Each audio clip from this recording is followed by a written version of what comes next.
इसलिए दुनिया से मैं कहता हूँ, तुमने तो कचहरी की मौजूदगी में रेप देख लिया, तुमने सारी ताकत आजमा ली, तुमने आर्मी को आजमाया, तुमने पुलिस वाले को आजमाया, तुमने निर्भया के मर्डर केस में, निर्भया के रेप केस में शामिल पांच तुमने अत्याचार करने वाले और साफ रेप करने वाले को तुमने फांसी के फंदे पे लटका दिया ताकि सारा हिंदुस्तान डर जाए, रेप करेंगे तो फांसी के फंदे पे लटका जाएगा। मगर वह पांचों तो फांसी के फंदे पे लटक गया, लेकिन उसके दूसरे ही दिन रेप का केस हो गया, उसके कुछ ही दिन के बाद केस हो गया, बेशुमार केसेस इंडिया में हो गए। अगर फांसी के फंदे पे लटकाए जाने के बाद अगर रेप रुक गया होता तब हम समझते ये तरीका, ये सजा कामयाब है, चलो इसको आजमा के रेप को कम किया जाए। लेकिन आए दिन उससे खतरनाक रेप हो रहा, पता चला ना आर्मी रोक पाएगी, ना कोई फौज रोक पाएगी, ना कोई कचहरी रोक पाएगी। मगर एक अकीदा इस्लाम है कि मेरा खुदा है जो मुझे देख रहा है, और ये अकीदा मजबूत हो जाए और दिल में जगह पकड़ ले तो अमेरिका से जिना खत्म होगा,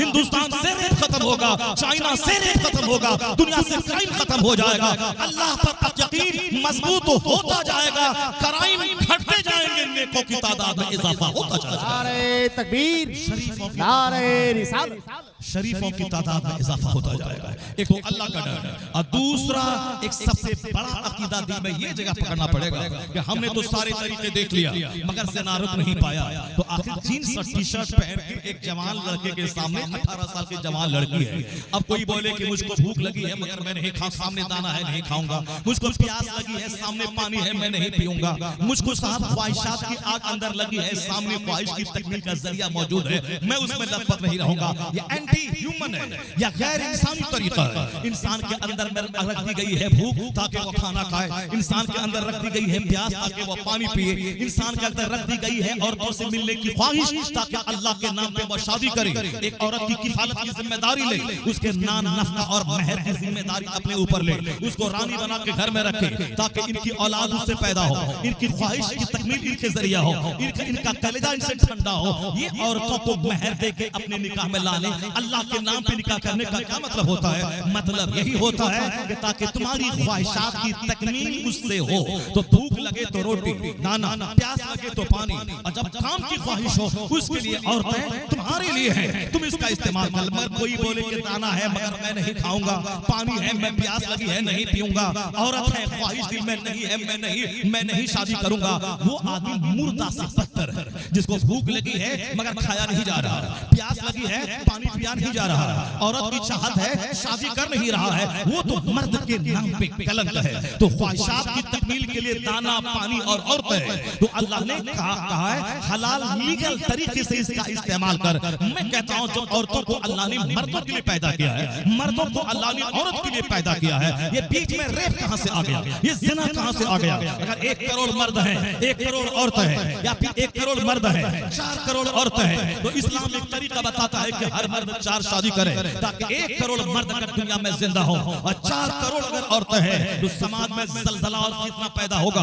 उस फितना को रोकने के लिए ये इस्लामी कानून है कि हर मर्द 4 निकाह करे ताकि 4 करोड़ औरतें 1 करोड़ मर्द में खप जाए, कंपनसेट हो जाए। ये नेचुरल सिस्टम है। मगर आज औरत के सिर को नंगा सड़क पे लाके कहता है कि निगाहों को बचाइए, रेप मत कीजिए, मैं जेल में डाल दूंगा। सिनेमा में तुम औरतों को नचवा रहे हो, अपनी दुकान पे औरतों को अधनंगी बना के ग्राहक को अपनी तरफ माइल करने और सामान बेचवाने के लिए औरतों को बिठा रहे हो, और फिर कह रहे हो रेप हो रहा है, कत्ल हो रहा है। तुम कोचिंग सेंटर पे जवान मर्दों को आजादी दे दी और रेप कहता है रेप हो रहा है, रेप नहीं रुक रहा है, नहीं रुकेगा नहीं। जब तक ये मखलूत निज़ाम तालीम रहेगा और जवान मर्द जवान औरत के साथ एक टेबल पर बैठकर पढ़ेंगे, चाहे वो 8 क्लास का बच्चा हो चाहे ग्रेजुएशन का बच्चा हो, नहीं रेप पाएगा। तुमने तो जांच लिया कि एक रेपिस्ट को तुमने सजा दी, एक प्रोफेसर को सस्पेंड कर दिया, उसकी नौकरी तुमने छीन ली, तो सारे टीचर को तो डर जाना चाहिए। मगर तुमने सस्पेंड करने के बावजूद रेप नहीं रोक पाए, नहीं रुकेगा रेप। एक तरीका है इस्लाम का दिया हुआ,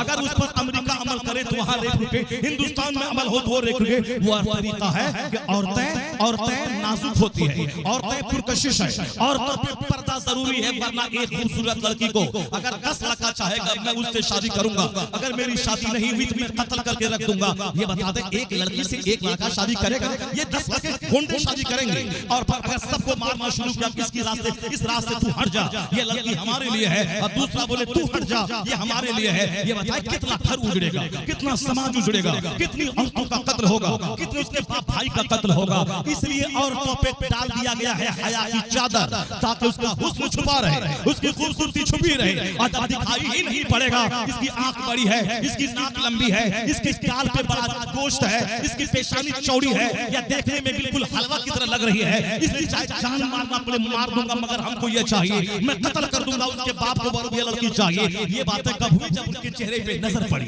जब उनकी नाक पे नजर पड़ी, जब उनकी आंख पे नजर पड़ी, जब उनके गोरे चेहरे पे नजर पड़ी। लेकिन अगर मोटी चादर उसके चेहरे पे रहे तो पता ही न चलेगा कि काली कलोटी भूतनी है या कोई गोरे रंग की हूर बैठी है। इसीलिए इस्लाम ने कहा है कि औरतें जवान होने के बाद मोटी चादर डाल लें, ताकि होंडों से इसकी हिफाजत हो, दरिंदों से हिफाजत हो, रेपिस्ट से हिफाजत हो। तो ये पर्दा का कानून औरतों को जलील करने के लिए नहीं है, ये कानून पर्दा औरतों को जलील दबाने के लिए नहीं है, औरतों का हक छीनने के लिए नहीं है, औरतों की आजादी पे हमला नहीं है, औरतों की सुरक्षा के लिए है, औरतों की हिफाजत के लिए है, औरतों की इज्जत की हिफाजत के लिए है। सारे तरीके तुमने आजमा लिया, पुलिस का, कचहरी का, कोर्ट का, मगर रेप नहीं रुका। अब इस्लाम का तरीका आजमा ले, मुस्तफा का दिया हुआ कानून आजमा ले। औरतों और मर्दों को जवान होने के बाद उनका क्लासरूम अलग कर दे, उनका टीचिंग सिस्टम अलग कर दे, और औरतों को के चेहरे पे पर्दा डाल दे। न मर्द तो देखेंगे, न रेप की ख्वाहिश पैदा होगी। जो काम आर्मी नहीं कर पाई वो मुस्तफा का दिया हुआ कानून पर्दा कर पाएगा। जहां भी ये कानून पर्दा नाफिज हो जाए, रेप घटेगा, इज्जत की हिफाजत में इजाफा होता जाएगा। नारे तकबीर, तमाम जवानों की आवाज खुले माशाअल्लाह। नारे तकबीर, नारे रिसालत। हुजूर खतीबुल हिंद, खलीफा सरकार ताजुश शरिया, अल्लामा डॉक्टर मुफ्ती शरियात साहिब किबला।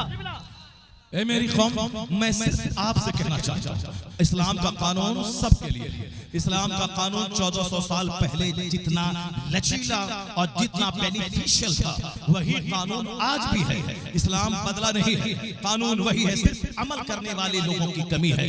अमेरिका का डॉक्टर कर्नल हॉल राइट एक मुसलमान से पूछा, नौजवान से ये बता दे, तेरे मौलाना कहते हैं हमारे पैगंबर सबसे बड़े हैं, हमारा इस्लाम सबसे बड़ा है, क्यों बड़ा है? एक दो रीजन बता दे।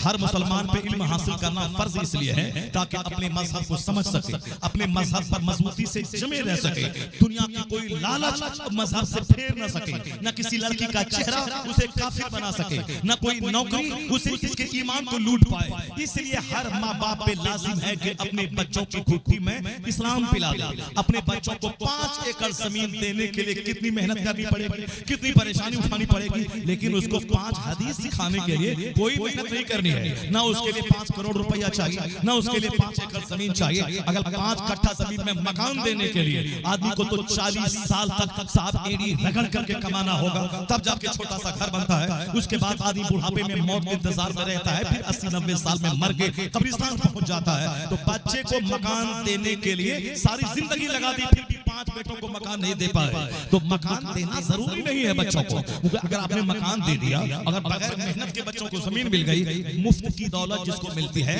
वहां से फसादात के दरवाजे खुलते हैं। मुफ्त की दौलत जिसको मिली वह ज़िनाकार होता है, वह शराबी होता है। कलकत्ता में फैंसी मार्केट है, खिजरपुर में अरबों रुपए का मार्केट एक बंदा का है, जिसका नाम मैं नहीं लूंगा, नाम मैं जानता हूं, लेकिन जिसके पास खरबों की दौलत हो, छोटी छोटी दुकान 5 करोड़ में मिल रही हो, कलकत्ता का पौष इलाका है, तो उसका जो बेटा है वो क्या करेगा? जिसके पास महीने की आमदनी करोड़ों का किराया आ रहा हो, उसका बेटा क्यों रोजाना 8 घंटा पढ़ेगा? क्यों 24 घंटे में 18 घंटे पढ़ेगा? अगर पढ़ने का शौक हो कि डीएम बनने के बाद कमाएंगे 2 लाख महीना, और यहाँ तो बैठे घर में रहेंगे, सिगरेट दौड़ाएंगे, और 50 लाख रुपए महीना मेरे हिस्से में, 50 लाख मेरे भाई के हिस्से में, बस बाप की कमाई दौलत है, वो क्या करेगा? अब वो दिन भर गेम खेलेगा और दिन भर शराब पिएगा, अपने दोस्तों की एक टीम जमा कर लेगा, खुद पिएगा, दोस्तों को मुफ्त में पिलाएगा। इस तरह से अपने आप को तबाही से कोई नहीं बचा सकता, तबाह हो गया। इतने बड़े खरबों के मालिक का बेटा कभी रात में नाली के किनारे मिलता है, कभी साहब सड़ी हुई गली में मिलता है, कभी वो शराब के नशे में धुतली चौराहे पे पड़ा हुआ मिलता है। उससे बेहतर कलकत्ता का वो गरीब है जो रोजाना ठेला चलाता है,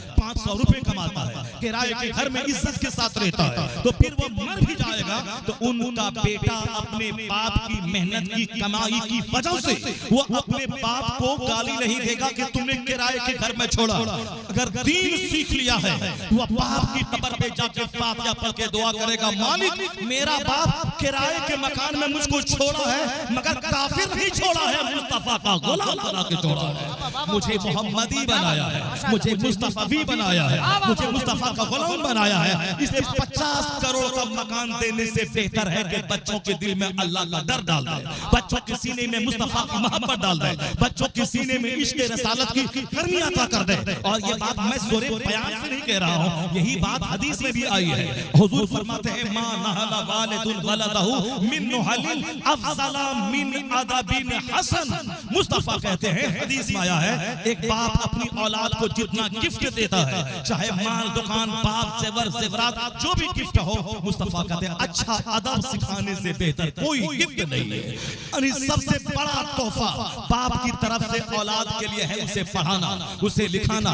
ये इंजीनियर डॉक्टर बन के रेप और कातिल और डकैत नहीं बनना, बल्कि अल्लाह का डर उसमें डालना, उसमें हया डालना, उसमें दूसरों की इज्जत की पासदारी डालना, माँ बाप की इज्जत डालना, अपने भाइयों की शफकत डालना। ये चीजें फिजिक्स केमिस्ट्री पढ़ने से कभी नहीं मिलेंगी। फिजिक्स केमिस्ट्री पढ़ने से, मैथ जानने से वो एक फार्मूला बनाएगा, एग्जाम देगा, पास करेगा, नौकरी मिलेगी, 2 लाख महीना कमाएगा, खाएगा, मगर वो सबके सामने चड्डी पहन के रहेगा, वो दूसरों को गाली बकेगा, वो अपनी बीवी से अच्छी दूसरों की जवान बेटी को समझेगा। इंजीनियर डॉक्टर की सूरत में वो जानवर बन के जिंदगी गुजारेगा। तो जो इल्म हमें बता दे कि ये हलाल है, ये हराम है, ये जायज है, ये नाजायज है, ये लीगल है, ये इलीगल है, ये राइट है, ये रॉन्ग है, ये गुड है, ये बैड है, ये इल्म है कहाँ? वहाँ फिजिक्स का फार्मूला, वहाँ मैथ का फार्मूला, वहाँ साहब जीके का फार्मूला, वहाँ जीएस का फार्मूला। ये फार्मूला है मदरसे में, ये फार्मूला है जलसे में, ये फार्मूला है जुमा के किताब में, ये फार्मूला है ईदैन की किताब में,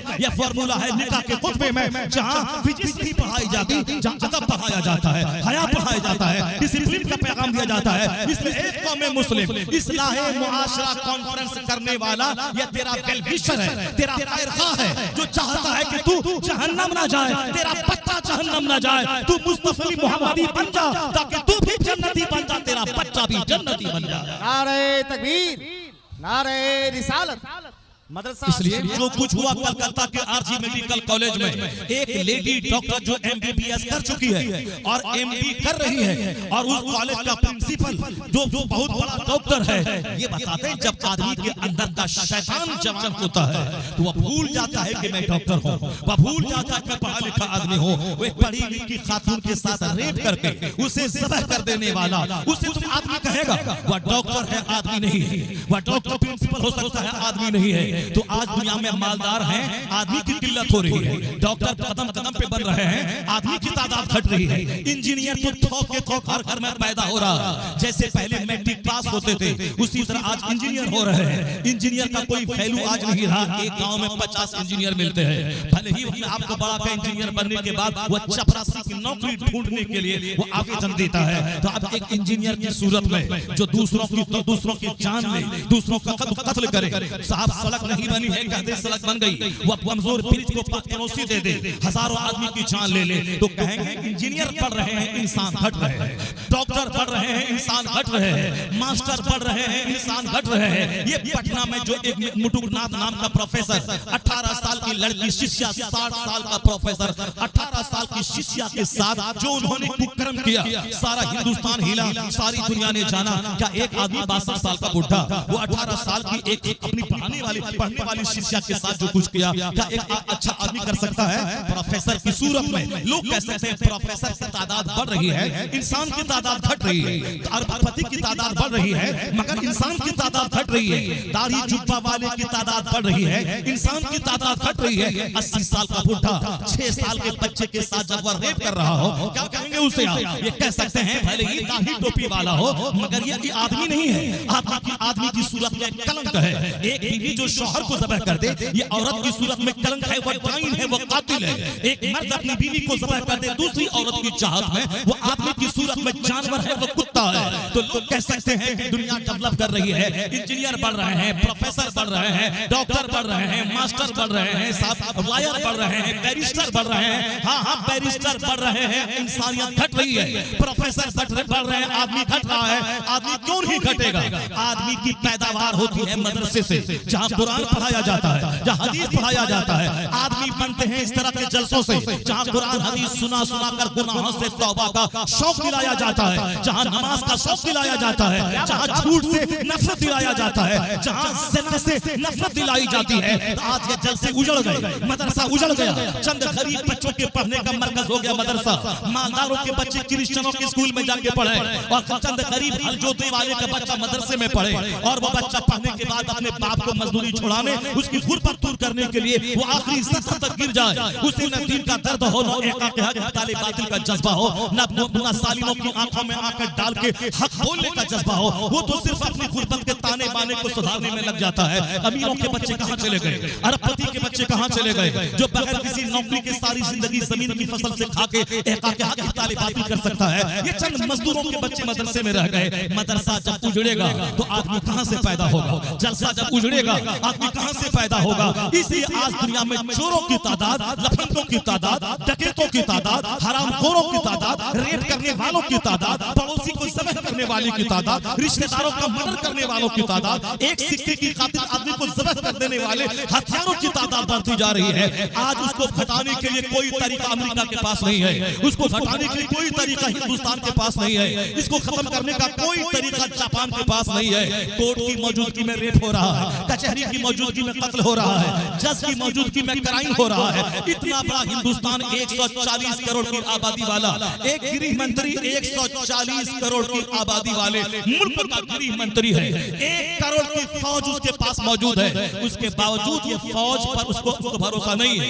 ये फौज से बड़ा काम नहीं कर सकता है। एक गुंडा, एक डकैत, एक चोर जो जेल में बंद हो, उसको उस पर भरोसा है कि ये हमारा काम करेगा।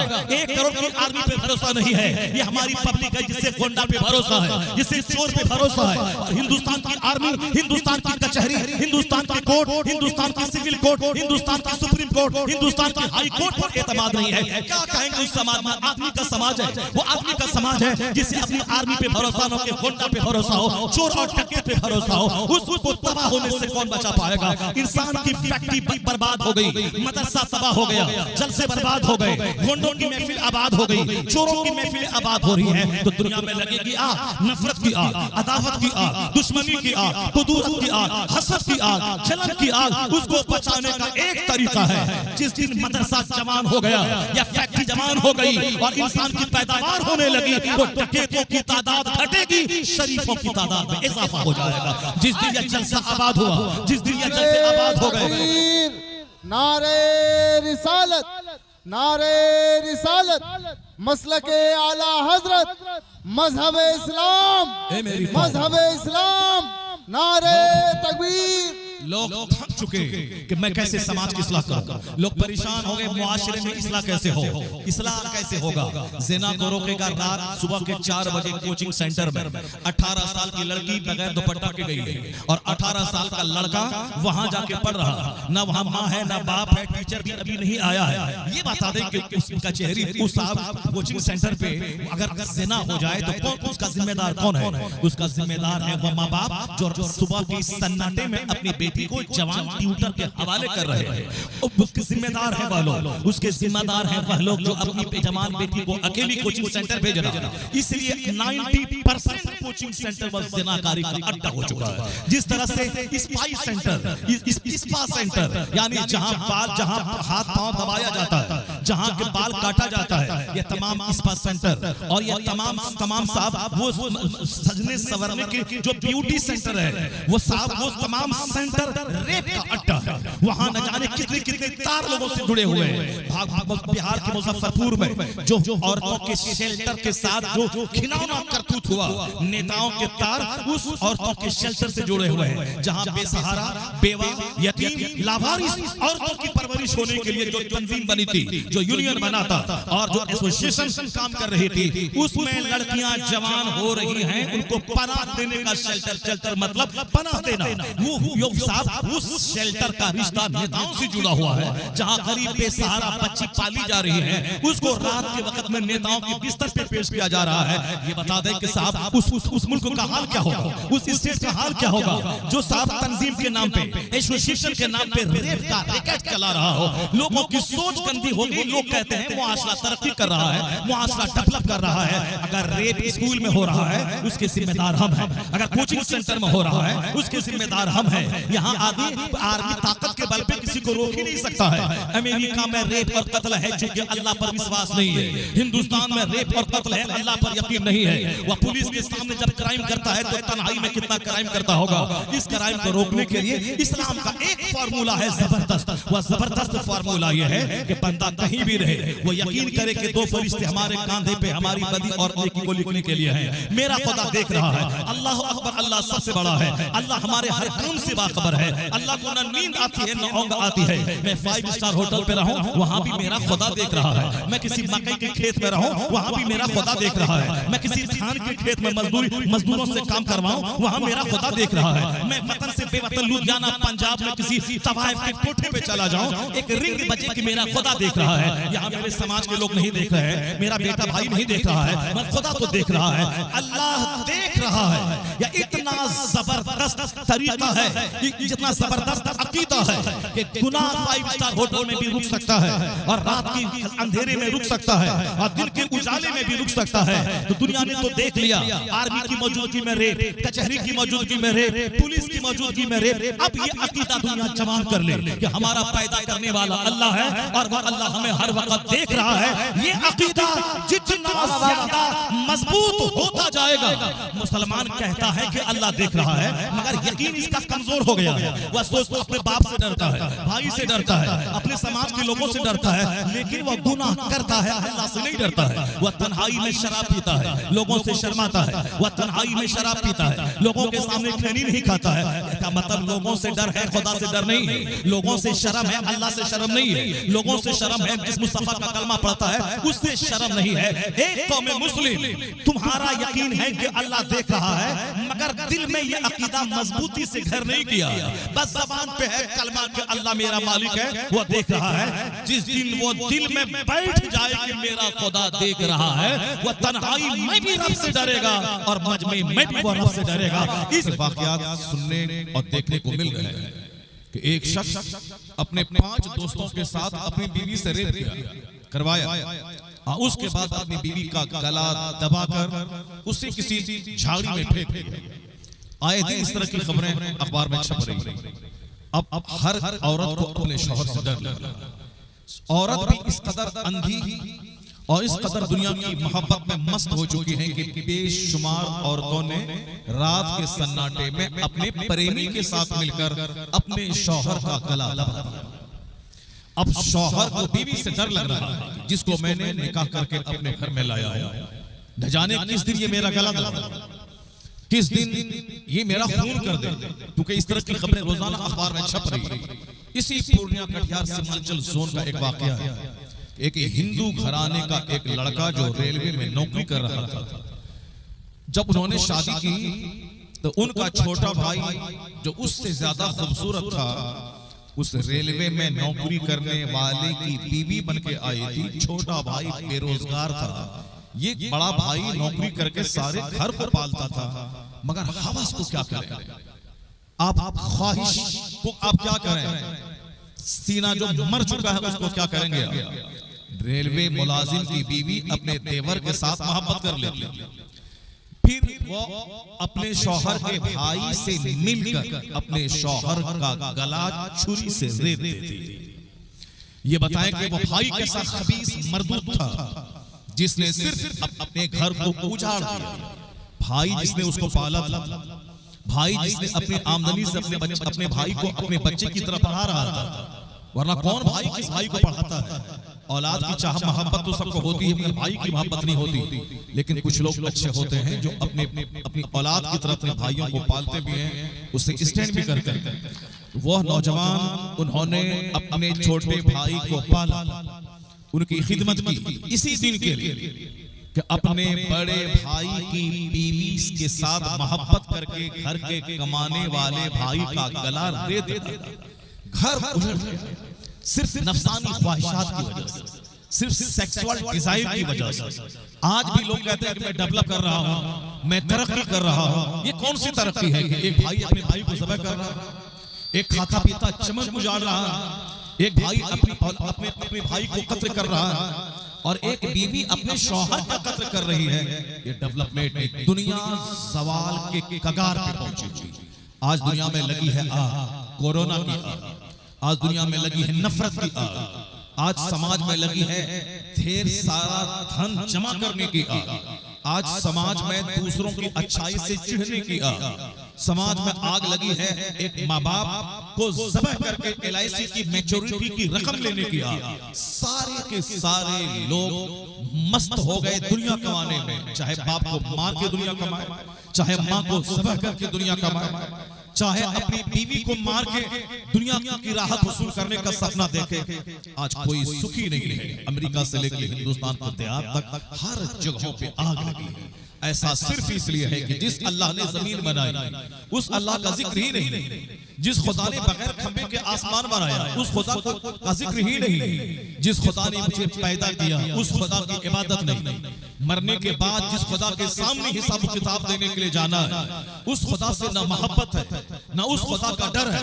जबकि कुरान शरीफ में आया है वल्लज़ीना आमनू अशद्दु हुब्बन लिल्लाह, जो मोमिन है उसको सबसे ज्यादा मोहब्बत अल्लाह से होती है। सबसे ज्यादा चूंकि अल्लाह ने जमीन दी, अल्लाह ने आसमान दिया, अल्लाह ने सूरज दिए, अल्लाह ने चांद दिया, अल्लाह ने सितारे दिए, अल्लाह ने मुझे आंख दी दुनिया देखने के लिए, अल्लाह ने जबान दी मुझे बोलने के लिए, अल्लाह ने कान दिए सुनने के लिए, अल्लाह ने हाथ दिए सामान को पकड़ने के लिए, अल्लाह ने पांव दिए चलने के लिए, अल्लाह ने पेट दिया दाना पचाने के लिए, अल्लाह ने जिसमें ब्लड का निजाम, समाअत का निजाम, तकल्लुम का निजाम, चलने का निजाम, सोचने का निजाम, ब्रेन का सिस्टम, हार्ट का सिस्टम, लंग्स का सिस्टम, स्टमक का सिस्टम, स्मॉल इंटेस्टाइन का सिस्टम, बिग इंटेस्टाइन का सिस्टम, यानी एक खरबों निजाम है सर से लेके पांव तक। एक नस अगर दब जाती है तो 5 करोड़ रुपए खर्च होते हैं आदमी के, फिर भी बंदा ठीक नहीं हो पाता है। सिर्फ एक नस के रग में, एक रग के दब जाने की वजह से बंदा पागल हो जाता है, वह बिल्कुल आउट ऑफ स्टेशन हो जाता है। बोलना क्या है, वो बोलता क्या है। एक सिस्टम है, हजारों लाखों रगें हैं। जब वो सिस्टम से चलती हैं तो आदमी बोलता है, सोचता है, समझता है। एक सिस्टम थोड़ा सा फॉल्स हो जाए, बेशुमार लोग हैं समाज में जो पागल हो गए उसी एक सिस्टम के फॉल्स हो जाने की वजह से, रग के दब जाने की वजह से। अल्लाह ने खूबसूरत निजाम सोचने का, बोलने का, देखने का, हमारी रोजी का इंतजाम किया है। मैं अपने घर में रहता हूँ, घर से निकल के खेत जाता हूँ, मैं खेत में हल चलाता हूँ, उसमें दाना डालता हूँ, फिर एक दाने के बदले में 700 दाने अल्लाह मुझको अता फरमाता है। मैंने एक मकई का दाना खेत में डाला और उस मकई के से एक पौधा निकला, उसमें से 5 बालियां निकली और 5 बालियों में कई 100 दाने मैं एक डालता हूँ खेत में, और हजारों दाने मुझको अल्लाह देता है ताकि खाओ और जिंदा रहो, मेरी इबादत करो। तुम दूध पियो माँ का जब तुम माँ की गोद में रहो, ताकि तुम जिंदा रह सको। क्योंकि बचपन में पैदा होते ही रोटी और चावल खाओगे मर जाओगे। उस वक्त बेहतरीन दवाई है माँ का दूध, बेहतरीन ग़िज़ा है माँ का दूध, बेहतरीन ड्रिंक है माँ का दूध। तो एक बेहतरीन फूड, एक बेहतरीन ड्रिंक, एक बेहतरीन मेडिसिन की सूरत में माँ की खुश्क छाती में दूध की नहर बना के अल्लाह ने इंसान के पलने और पोसने का शानदार जरिया अता फरमाया। और जब बच्चा 2 साल के बाद होता है, माँ का दूध अब जहर हो गया। 2 साल के बाद माँ का दूध बच्चे के लिए अब जहर हो जाता है। जो माँ अपने बच्चों को 2 साल के बाद भी दूध पिलाती है वो माँ डाइन है, जो अपने बच्चे की सेहत से मजाक कर रही है, जो अपने बच्चों को डैमेज कर रही है, जो अपने बच्चों की जिंदगी से खेल कर रही है। इसलिए इसलिए 2 साल के बाद हर हाल में दूध पिलाना हराम है औरतों का अपने बच्चों के लिए, क्योंकि अब उसके लिए माँ का दूध नहीं, उसके लिए रोटी बेहतरीन ग़िज़ा है, चावल बेहतरीन ग़िज़ा है, फ्रूट बेहतरीन ग़िज़ा है, उसके लिए पानी बेहतरीन ग़िज़ा है।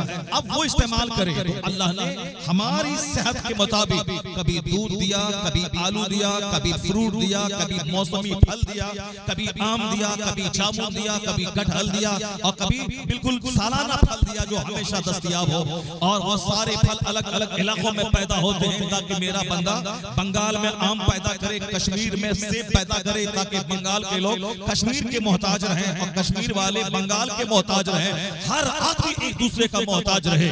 तो अल्लाह ने खूबसूरत सिस्टम हमको दिया कि ताकि तुम्हारे इस जिस्म को दूध भी चाहिए, इसे गोश्त भी चाहिए, ये मुर्ग तुम्हारे लिए, ये बकरी तुम्हारे लिए, इसको गोश्त भी नहीं मछली चाहिए, ये मछली समंदर की मछलियां तुम्हारे लिए, जिसको गोश्त सूट न करता हो उसको सूट करती है मछली, ये सींगी मछली जो बीमार का शानदार इलाज है।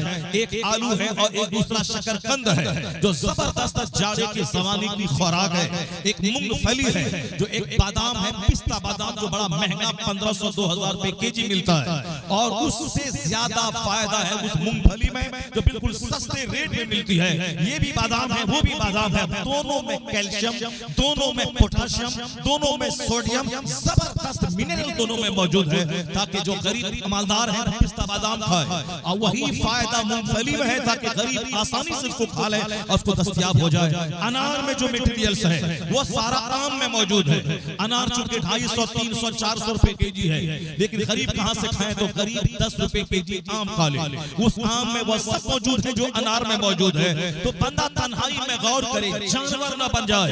या सेब अल्लाह ने क्यों दिया, गौर करे, या अनार क्यों दिया, गौर करे, या दूध क्यों दिया उस पर गौर करे, या मछली क्यों दी, गौर करे, ये सब फ्रूट्स हमें क्यों दिए अल्लाह ने, इस पर गौर करे, ये पानी हमें क्यों दिया उस पर गौर करे। जब बंदा गौर करेगा तो अब उसको पता चलेगा कि मेरे खुदा ने मेरे लिए कितनी नेमतों का दस्तरखान बिछाया है, ये सारी चीजें हमारे लिए हैं, तो मैं किसके लिए पैदा हुआ हूं, मेरा क्या काम है। जिस दिन वो इस पॉइंट पे गौर करेगा, एक आवाज उसके ज़मीर से आएगी, कायनात का खालिक तुम्हें बेहतरीन खुराक दिया है, आराम करने के लिए रात दिया है, काम करने के लिए दिन दिया है, रात के लिए सूरज, दिन के लिए सूरज की रोशनी दी है, रात के लिए मीठी मीठी रोशनी वाला चांद दिया। अगर चांद दिन में निकल जाए तो जीना मुश्किल है, और अगर सूरज रात में निकल जाए तो जीना मुश्किल है। सूरज दिन में भला लगता है और चांद रात में भला लगता है। ये दिन के लिए अल्लाह ने सूरज दिए ताकि रोशनी में तुम काम काज करो, और रात में चांद दिए ताकि चांद की मीठी मीठी किरणें तुम्हें गहरी नींद की आगोश में सुला दे। कौन है जो मेरे लिए चांद का इंतजाम किया, कौन है जो मेरे लिए सूरज का इंतजाम किया, कौन है जो मेरे लिए माँ के पेट में माँ का माहवारी खून रोक कर मेरी ग़िज़ा का इंतजाम किया, वह कौन है जो माँ की गोद में उसी खून को दूध बनाकर मेरे लिए इंतजाम किया। जिस दिन बंदा गौर करेगा, आवाज आएगी सारी नेमत हमारे लिए और हम किसके लिए पैदा हुए हैं, तो जवाब मिलेगा खूब नेमतों को खाओ, खूब रात में सो, खूब तुम में मेहनतें करो, ये सारी नेमतें तुम्हारे लिए, तुम्हारी पेशानी का सजदा नेमत देने वाले खुदा के। नारे तकबीर, नारे रिसालत, तुम्हारी पेशानी का सजदा खुदाए वाहिद की इबादत है, खुदाए वाहिद के लिए, और तुम पैदा हुए इबादत के लिए। जब बंदा इस पॉइंट पे गौर करेगा तो सोचेगा कि 8 घंटे गहरी नींद लेने के बाद 10 मिनट मस्जिद में फजर के लिए देना कोई भारी बात नहीं है। जिस अल्लाह ने मुझे 12-8 घंटे की रात दी ताकि मैं जी भर के सोऊं, तो सोने के बाद सबसे पहले अक्लमंदी का तकाजा है कि बंदा खेत जाने से पहले खुदा के दरबार में जाए, बिजनेस करने से पहले खुदा के दरबार में जाए, मॉल जाने से पहले खुदा के दरबार में जाए, वहां फजर की नमाज पढ़ने के बाद कहे इलाही तेरा करोड़ों एहसान है जो तूने मुझे मरने के बाद दोबारा जिंदगी दे दी। अल्हम्दुलिल्लाहिल्लज़ी अहयाना बअद मा अमातना व इलैहि नुशूर का क्या मतलब हुआ, तमाम तारीफें उस खुदा के लिए जिसने हमें मौत देने के बाद दोबारा जिंदगी अता कर दी। ये नींद मौत का नाम है। नींद की हालत में बंदा मुर्दा की तरह हो जाता है, कोई उसकी गर्दन पे छुरी चला दे, उसके हाथ काट ले, उसके पांव काट ले, इसे पता नहीं चलेगा। तो नींद मौत की दूसरी शक्ल का नाम है।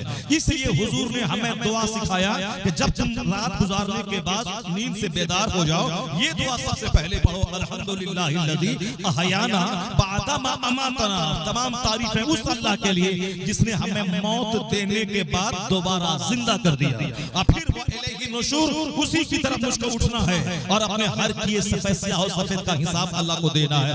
बंदा जब इस नेमत पे गौर करेगा, 8 घंटे की नींद पे, तो 10 मिनट के लिए फजर पढ़ना उसको गिना नहीं गुजरेगा, उसके लिए बोझ नहीं गुजरेगा। जिस रब ने मुझे 8 घंटे की नींद दी, उस रब के लिए 10 मिनट निकालना कोई भारी बात नहीं है। लेकिन चूंकि लोगों ने सोचना छोड़ दिया, लोग दौलत की मोहब्बत में पागल हो गए, लोग मजनू हो गए, लोग वहशी हो गए, लोग जानवरों से बदतर हो गए। मैं कहता हूं आज इंसान की हालत कुत्तों से बदतर हो गई है। कुत्ता तो जिसका खाता है दुम हिला के वफादारी का सबूत देता है। कुत्ता जिसके घर में पाला जाता है वह चोर को देखने के बाद अपने मालिक की हिफाजत के लिए जान खतरे पे मोल लेके चोर पर अटैक कर देता है। कुत्ता अपने घर के मालिक की हिफाजत के लिए अपने आप को दांव पे लगा देता है। ये इंसान कुत्ते से कैसे बदतर हो गया कि एक मालिक 2 रोटी देता है कुत्ते को, तो कुत्ता उसके घर की हिफाजत करता है, कुत्ता उस पर होने वाले हमलों का दिफा करता है, कुत्ता अपनी जान को जोखिम में डालकर डकैतों से मुकाबला करता है। तो जिस रब ने हमें जान दी, जिस रब ने हमें जिंदगी दी, जिस रब ने हमें इज्जत दी, जिस रब ने हमें माँ बाप दिए, जिस रब ने हमें जमीन दी, जिस रब ने हमें आसमान दिया, उस रब के दीन की हिफाजत के लिए अगर खून का एक कतरा बह जाए फिर भी इबादत का हक। नारे तकबीर, अरे मोहब्बत के साथ नारे का जवाब दीजिए। नारे तकबीर, नारे रिसालत, हजरत अल्लामा शरियार साहिब किबला। ऐ मेरी कौम, ब्रेन दिया है अल्लाह ने सोचने के लिए, अल्लाह ने अक्ल दी है ताकि तुम सोचो, तुम गौर करो। ये कायनात का सारा दस्तरखान तुम्हारे लिए है। तुम गौर करो कि जंगल क्यों है, तुम गौर करो कि दरख्त क्यों है। ये दरख्त हमारी ऑक्सीजन के लिए है ताकि मैं सांस ले सकूं, मैं जिंदा रह सकूं। अगर जमीन के सारे दरख्त कट जाएं तो ऑक्सीजन मिलना मुश्किल हो जाए। जिस तरह एटम बम के गिरने के बाद ऑक्सीजन खत्म हो जाती है और धीरे धीरे बंदा तड़प तड़प के जान दे देता है, उसी तरह सारे दरख्त खत्म हो जाए तो हमारे लिए ऑक्सीजन मिलना मुश्किल हो जाए। जब ऑक्सीजन नहीं मिलेगी तो वही हाल होगा जो आईसीयू में नाक में मशीन लगा के ऑक्सीजन लेके वो सांस लेता है, वही हाल हमारा होगा जो सांस लेने में 1 घंटे में कई हजार रुपए खर्च होते हैं और 24 घंटे सांस लेने में कितने हजार खर्च होते हैं। जिसको हॉस्पिटल का चक्कर पड़ा है वो जान सकता है। अभी मैं नॉर्मली सांस ले रहा हूँ, कोई ऑक्सीजन अलग से ऑक्सीजन का डब्बा नहीं लगा हुआ है। ये ऑक्सीजन आती कहाँ से है, ये हवा मिलती कहाँ से है, मैं जो अंदर से निकालता हूँ वह जाती कहाँ है, बाहर से फ्रेश हवा आती कैसे है? ये दरख्तों की वजह से। ये दरख्त है जो हमें ऑक्सीजन देता है, जो हमें फ्रेश हवा देता है। ये दरख्त कहता है कि मैं तुझे हवा देता हूं ताकि तू जिंदा रहे, और जिंदा दौलत जमा करने के लिए नहीं रहना। तो जिस रब ने ऑक्सीजन दी है उसी रब को सजदा कर लेना है। फजर में 10 मिनट निकालना है, ज़ुहर में 15 मिनट निकालना है, असर में 10 मिनट निकालना है, मगरिब में 12 मिनट निकालना है, ईशा में 25 मिनट निकालना है। 24 घंटे में 23 घंटे अपने लिए इस्तेमाल कर और सिर्फ 1 घंटा खुदा के लिए निकाल दे। तेरा खुदा खुश हो जाएगा तो तेरे 23 घंटों को राहतों से यहाँ भर देगा, और जब मरेगा तो अल्लाह तेरी राहत के लिए जन्नत का सारा सवाब अता करेगा। नारे तकबीर, नारे रिसालत, खलीफा हुजूर ताजुल शरिया। लोग पागल हो गए दुनिया कमाने के चक्कर में, लोग मजनू हो गए। माँ बाप के एहसानात को लोग भूल गए, अपने भाई के एहसान को लोग भूल गए, अपनी बीवी के एहसान को लोग भूल गए, अपने पड़ोसी के एहसान को लोग भूल गए। क्या आपको सोने का एक मकान जंगल में दे दिया जाए और चारों तरफ जंगल और दरख्त हो, किसी इंसान का घर ना हो? मैं कसम खा के कहता हूँ अगर कोई जानवरों से बदतर हो जाए तो वो तो बोलेगा ठीक है मैं रह जाऊंगा, लेकिन जब तक इंसान जैसा दिल सीने में मौजूद है तो जंगल के सोने के घर में आदमी नहीं रहेगा, भाग के वो इंसानी समाज में आ जाएगा। कहेगा जो मजा आदमियों के बीच झोपड़ी में रहने में है वो जंगल में सोने के घर में रहेंगे। क्योंकि मैं नहीं सोशल एनिमल, आदमी समाजी जानवर है, आदमी समाज में रहता है, समाज में दिल लगता है, एक दूसरे से दिल बहलाता है। तो अल्लाह ने पड़ोसी को हमारे दिल बहलाने का जरिया बनाया है। लेकिन अगर यही पड़ोसी मेरा कातिल हो जाए, ये बताए आदमी जिंदा कैसे रहेगा? अल्लाह ने हमें बीवी दी है ताकि तेरा दिल बहले, ताकि तेरा सुकून उससे हासिल हो, तेरी औलाद उससे हासिल हो, तेरा सारा गम काफूर हो जाए। जब तू अपनी बीवी से बात बात करे, उनके साथ आराम करे। ये बीवियां हमारे लिए, ये हमारी लज्जत के लिए है, ये हमारी औलाद के लिए है, ये हमारे गम को दूर करने के लिए है। मैं तो कहता हूँ 50 खरब का घर बन जाए, अगर वहाँ औरत ना हो तो मेरे नजदीक वो पाखाना रूम है, वो टॉयलेट है वो। इसलिए एक आदमी रह ही नहीं सकता औरत के बगैर, चाहे स्विमिंग पूल हो, चाहे चारों तरफ गार्डन हो, चाहे साहब करोड़ों रुपए की बाउंड्री वाल हो, शानदार 10 मंजिला मकान हो, और हर मकान में 50-50 कमरे हो, 50-50 ताले लगे हों, हर मकान एक दूसरे से खूबसूरत हो। लेकिन अगर औरत नहीं है तो वो घर वीरान जंगल है, वो घर कब्रिस्तान है। ये औरत हमारे लिए अल्लाह ने पैदा किया है, हमको उसके लिए, उसको मेरे लिए पैदा किया है। 50 खरब रुपए का घर कांटे की तरह काटने दौड़ता है अगर उसमें बीवी न हो, अगर उसमें औरत न हो। तो इसलिए इतना जबरदस्त इनाम की सूरत में औरत ने हमको अता फरमाया। लेकिन अगर मैं उससे ज़िबह कर दूं या वो मुझे ज़िबह कर दे, वो समाज कुत्तों का समाज है, वो समाज इंसान का समाज कभी नहीं होगा। आज जलसा करवाने वाला आपका शुभ चिंतक है, आपका वेल विशर है, ताकि आप हलाल खोर बन जाए, आप हराम खोरी से बच जाए, आप बाहया बन जाए, आप बेहयाई से बच जाए, आप पानी पिए शराब से बच जाए, आप सच बोले झूठ से बच जाए, आप हलाल खाएं हराम से बच जाए। और आप पर डिपेंड है आपकी औलाद, आप पर डिपेंड है आपकी नस्लें, आप पर डिपेंड है आपके आने वाले बच्चे। ये नहीं कि मैं जिंदगी भर शराब पीऊं, मेरा बेटा कुतुब पैदा हो जाए, मैं सारी जिंदगी ज़िना करूं और मेरा बेटा अब्दाल पैदा हो जाए, मैं सारी जिंदगी हराम खाऊं और मेरा बेटा बिल्कुल सच्चा पक्का हलाल खोर नमाजी बन जाए। ये इस दुनिया में नहीं होता है। इस दुनिया में आम के पेड़ से आम निकलता है, लीची के पेड़ से लीची निकलती है, इस दुनिया में सेब के पेड़ से सेब निकलता है। यहाँ नहीं होता कि लगा दे आम निकल जाए लीची, यहाँ लगा दे खीरा निकल जाए हीरा, हम यहाँ लगा दे लीची वहां से निकल जाए अखरोट। इस दुनिया में नहीं होता है। इस दुनिया में रोजी का असर होता है, पानी का असर होता है, मिट्टी का असर होता है, माँ की गोद का असर होता है, बाप का असर, बाप के नुत्फे का असर होता है। आपने नहीं देखा कि जहाँ बर्फ गिरती है वहाँ सेब की खेती होती है, जैसे कश्मीर और शिमला में, वहाँ की मिट्टी अलग, वहाँ का क्लाइमेट अलग, वहाँ की आबो हवा अलग, वहाँ बर्फ गिरती है मई और जून जुलाई में, यानी गर्मी के महीने में। मैं जब खिताब करने गया था, वो जब मैं पानी से किया मैं थर्राने लगा। मई में जहाँ के मौसम, हमारे यहाँ आग लगती है घर से बाहर निकलने में, यानी पढ़कर तो कोई फूंक दे अप्रैल मई जून, पड़ जाए अभी आबले अकबर के बदन पे, अब पढ़कर तो कोई फूंक दे अप्रैल मई जून। ये अप्रैल मई जून की गर्मी में कश्मीर में वहाँ पानी पीने से लगता है हल्का कट जाए। तो क्लाइमेट अलग है, मौसम अलग है, फजा अलग है, जगह अलग है। गुजरात की जमीन है कपास की खेती के लिए, धान की गेहूं की खेती के लिए पंजाब की जमीन है, और धान की खेती के लिए बंगाल, बिहार, तमिलनाडु और तेलंगाना की जमीन है। जमीन अलग अलग उसका असर होता है। इसी हिंदुस्तान में बिहार के लोग सौले सौले, कश्मीर के लोग गोरे गोरे, उत्तर प्रदेश के लोग साहब मोटे ताजे अखलाक फरेश।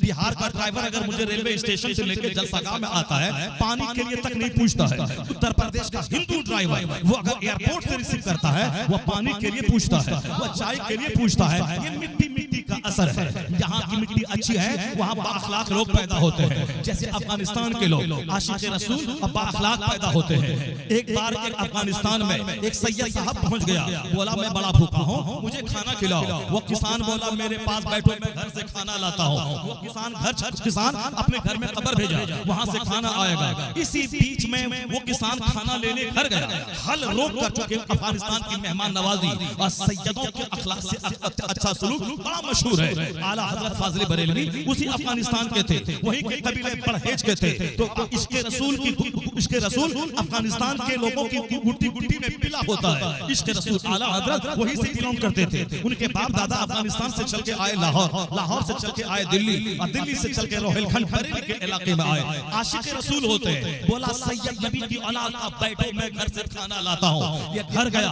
अच्छा खाना बनाया और लेके आया। इसी बीच में बाजू वाला काश्तकार एक था खेत में हल जोतने वाला, वो देखा कि मेहमान है। उन्होंने कहा कि तुमको भूख लगी है, तेरे चेहरे से पता चलता है, और तुम मेरे साथ आके बैठो और खाना खाओ, तुम आले रसूल हो। जब वो उनको अपने पास बिठाया, इसी बीच में ये किसान खाना लेके आ गया। ये बोला कि मेहमान, तुम मेरा मेहमान है, मेरा खाएगा, मैं तेरे लिए हल रोक कर मैं घर गया हूँ। वो दूसरा बोला तुम मेरे दस्तरखान पे बैठ चुका है, तुम मेरा खाना खाएगा, तू उसका नहीं खाएगा। अब ये सैयद साहब बीच में पिस रहे हैं। ये जिसको पहले बोला था वो घर से खाना लाया, तुम तुम्हारी वजह से मैं गया हूँ। वो सामने वाला बोला कि तुम मेरे दस्तरखान पे बैठ चुका है, मेरा खाना होगा। वो बोला मेरा खाना है, ये बोला मेरा खाना पड़ेगा, वो बोला मेरा खाना होगा। ये वहाँ का अखलाक है, ये वहाँ का इश्क़ रसूल है। अब सुनिए क्या होगा। अफगानिस्तान पठान तो है, बिल्कुल फौरन निकाली लाठी, बोला मेरा नहीं खाएगा तो खैरियत नहीं है तुम्हारी। वो बोला मेरा नहीं खाएगा तो खैरियत नहीं है।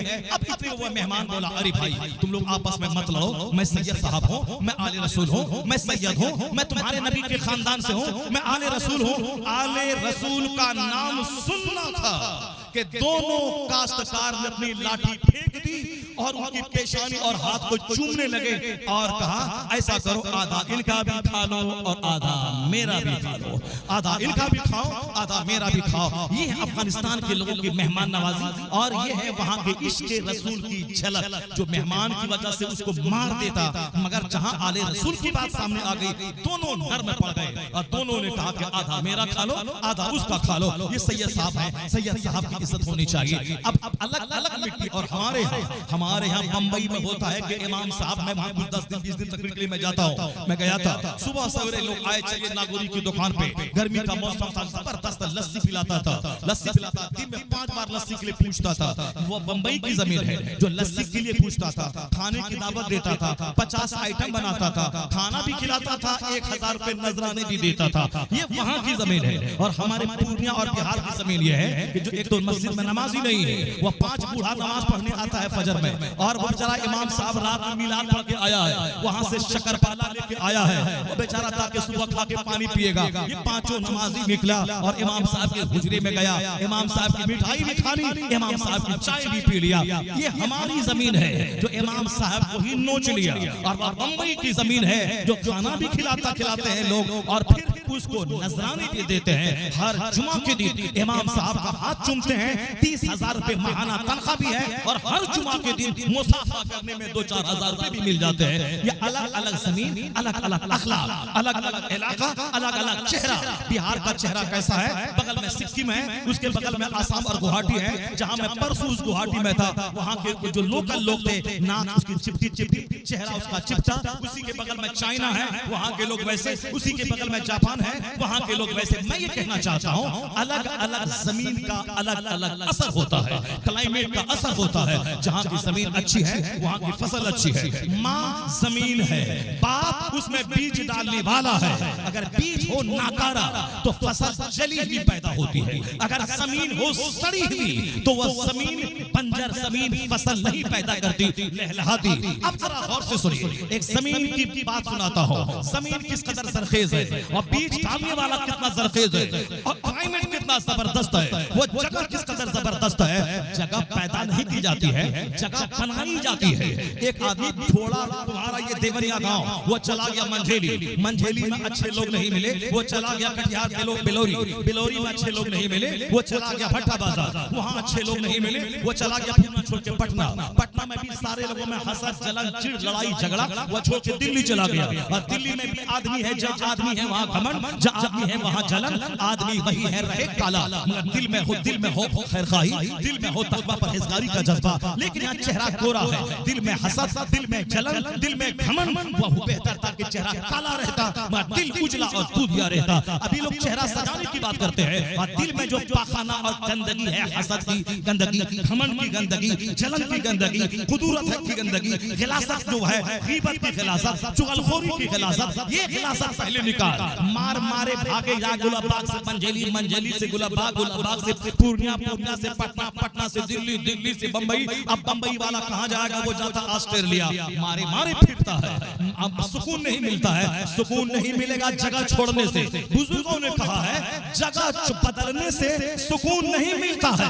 तू जहां है अपने आप को बदल ले, अपना अखलाक बदल ले, अपना आचरण बदल ले, अपना स्वभाव बदल ले। तू अपने अखलाक बदल ले, तुम्हारा पैदाइशी गांव यही पेरिस बन जाएगा, यही वाशिंगटन बन जाएगा। नारे तकबीर। अपनी जगह नारे रिसालत, अपना अखलाक बदल ले, अपना आचरण बदल ले, अपना किरदार बदल ले। ए मेरी माँ तुम भी गौर से सुन, ए नौजवानों तुम भी गौर से सुनो।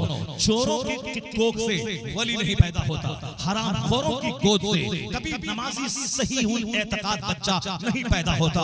जमीन का असर, क्लाइमेट का असर, माँ का असर, बाप का असर, खुराक का असर, परवरिश का असर, दाया का असर, मोहल्ले के बच्चों का असर, ये सारा असर मिलके तब एक शख्सियत तामीर होती है। अगर क्लाइमेट अच्छा हो, माँ बाप अच्छे हो, तो करोड़ों का इमाम पैदा होता है, करोड़ों लोगों का रहनुमा पैदा होता है। मैं कहानी सुनाता हूँ।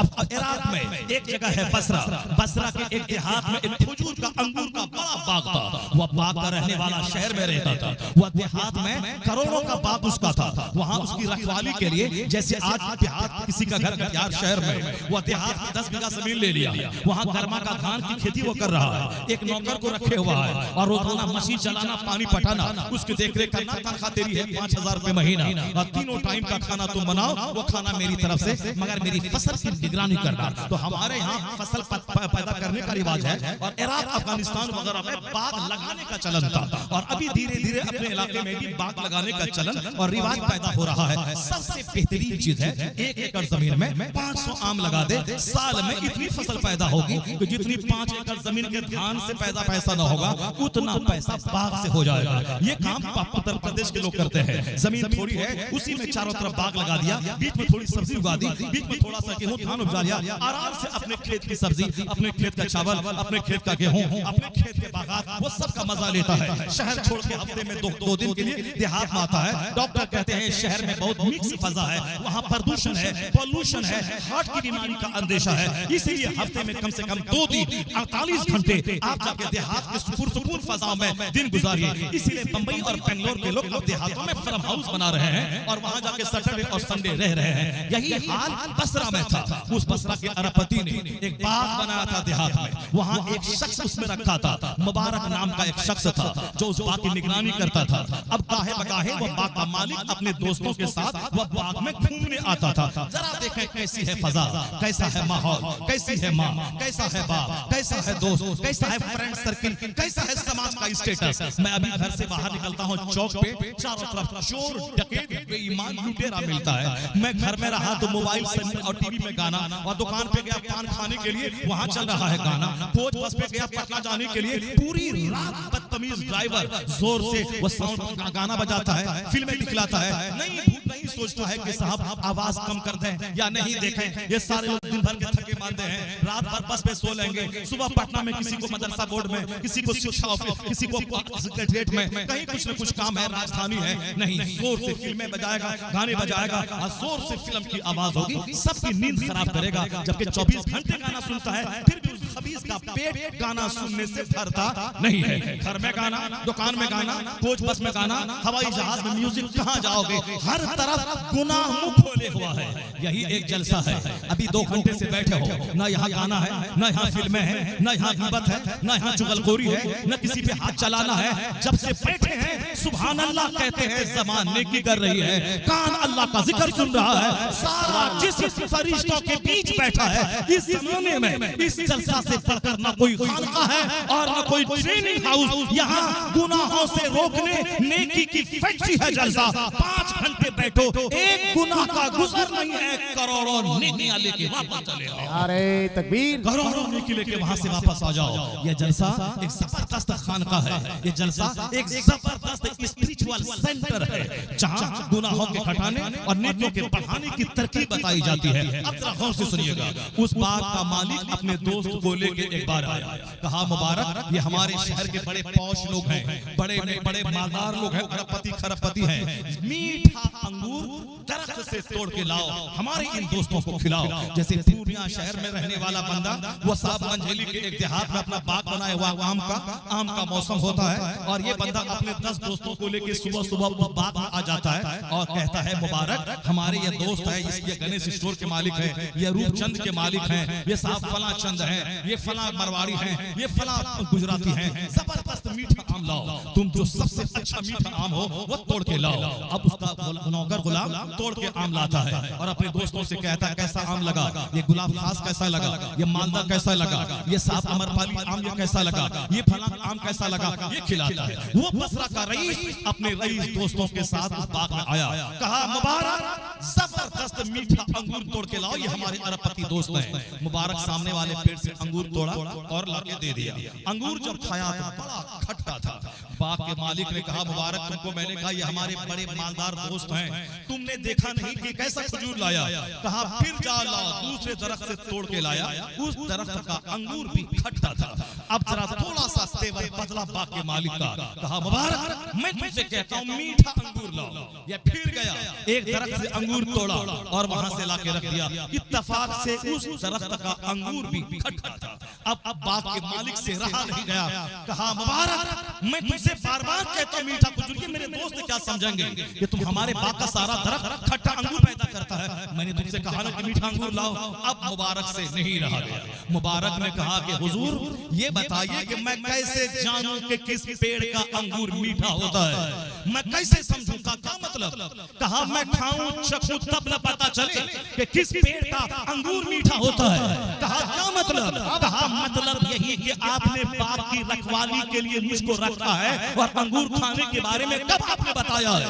मैं निगरानी कर रहा हूँ। ए आम चोर, आम के बाग में रह के पैसा भी लेना है और आम के मालिक, बाग के मालिक का आम भी चोरी करके रात में बेचना है। ए मछेरे की सूरत में चोर, तुम मालिक तालाब वाले की मछली की हिफाजत करने के लिए 10,000 रुपए महीना लेता है और रात में जाल डाल के मछली चोरी से अपने घर में पहुंचा देता है।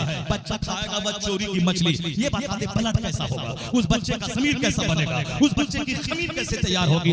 आज जो समाज में डकैत, चोर, कमीने, खसीस, रसील, कुत्तों से बदतर लोग से समाज जो भर गया है, ये माँ की बदअमली का नतीजा है, ये बाप की शरारत का नतीजा है, ये हरामखोरी का नतीजा है। मुबारक ने कहा मैंने आम चखा कहाँ है, जो अंगूर चखा कहाँ है, जो मैं आपको बताऊं कि किस पेड़ का अंगूर मीठा है।